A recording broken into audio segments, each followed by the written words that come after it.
Hello everyone! Kumusta ang lahat? By the way, I am Sir Dodds, a PT lecturer from Manila. Today, ang pag-uusapan po natin ay mild stroke at syempre yung mga simple and safe na exercises para po sa inyo na naka-experience ng type of stroke na to. Ibibigay ko po ang mga simple and safe na exercises para po makatulong sa recovery po ninyo. So kung kayo po mismo or ang family member po ninyo ay nagkaroon ng mild stroke, don't worry, wag po kayong mawalan ng pag-asa kasi mataas po ang chance ng recovery lalo na kapag tayo po ay gumagalaw ng maaga at nagfa-follow po tayo ng tamang therapy. Bago po tayo mag-start, meron lang pong gustong mag-hi sa inyo. Hi! Siya po si Bobby Yuyu. Yan, siya po yung kasama ko these days. Hi! Medyo grumpy lang siya kasi antukin siya. Wala siyang masyadong enough na sleep. Kaya ganito yung itsura niya. Pero anyway, let's start with our topic for today. So first, ano ba ang stroke? Kapag sinabi nating stroke, ibig sabihin, nangyayari po yan kapag kulang ng dugo ang isang parte ng brain po natin or ng ating utak. So kapag nagkulang ng dugo ang isang parte ng utak po natin, nagkakaroon or naaapektuhan po ang galaw, ang kilos at pananalita. Now kapag sinabi nating mild na stroke, mas konti ang naapektuhan, mas mabilis ang recovery niya, at mas maganda ang chance na bumalik ang normal na pagsasalita at galaw ng pasyente.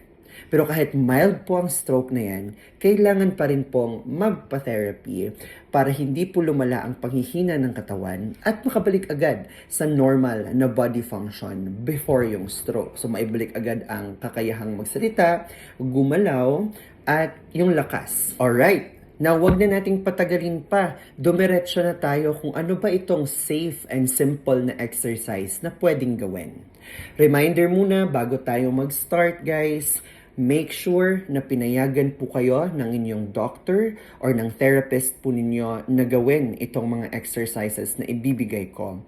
Bakit? Kasi ang exercise dapat pagdating sa PT ay individualized, no? Yan po ay nakaplot exclusive lang for you at hindi siya pwedeng i-apply to other patients. Kasi iba-iba naman kayo ng conditions, ng case, ng presentation. Tama. Pero meron pa rin mga general techniques na pwede pa rin nating ma-apply but with modification. Depende sa judgment ng PT po ninyo na nag-handle po ng inyong care. Klaro tayo? Ang una, ang tawag ay gentle arm lifting. Anong gagawin? Umupo ng tuwid.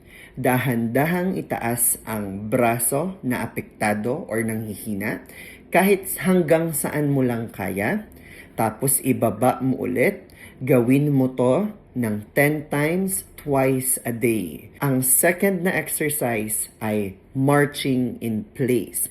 So umupo or tumayo nang nakahawak sa matibay na mesa.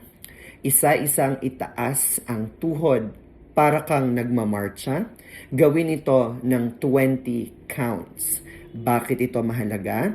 Nakakabawas po ito ng panghina sa legs at nakakatulong sa balance po ninyo. Pangatlo, yan ay wrist flexion at extension exercise. Para naman yan sa kamay. Itaas ang kamay or pwedeng ipatong sa mesa na nakausli ang wrist at ang kamay. Igalaw ng pataas at pababa, dahan-dahan, 10 to 15 repetitions. Bakit po ito mahalaga? Para bumalik ang fine movements tulad ng pagsusulat or pagtatali ng buhok. Number 4, gentle neck and shoulder stretching exercise. Dahan-dahang ikiling ang ulo, kaliwa at kanan. Iikot ang balikat forward and backward. Ulitin to ng 5 hanggang 10 beses para maiwasan ang stiffness at pananakit ng inyong balikat at ng inyong neck. Paalala po sa lahat, kapag bigla pong sumakit or nanikip ang dibdib habang ginagawa ang exercise na to or bigla kayong nahilo, stop po muna ang exercise at ipahinga nyo muna ang katawan ninyo. Klaro tayo? Gusto ko pong sabihin ito sa inyong mga nanonood ngayon. Huwag po kayong mag-alala, hindi po kayo nag-iisa. Marami pong gumagaling at nagre-recover from mild stroke. Kailangan lang po ng consistency at tamang guidance.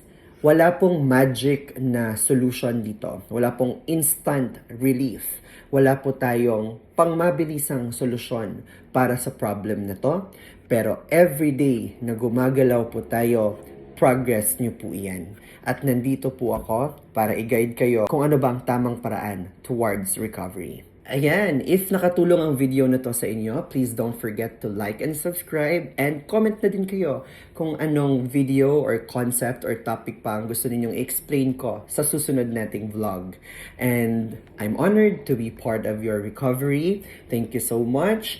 Lagi po nating tandaan na kapag mas maaga po ang aksyon, mas mataas po ang chance ng recovery. Thank you and see you on my next one. Bye!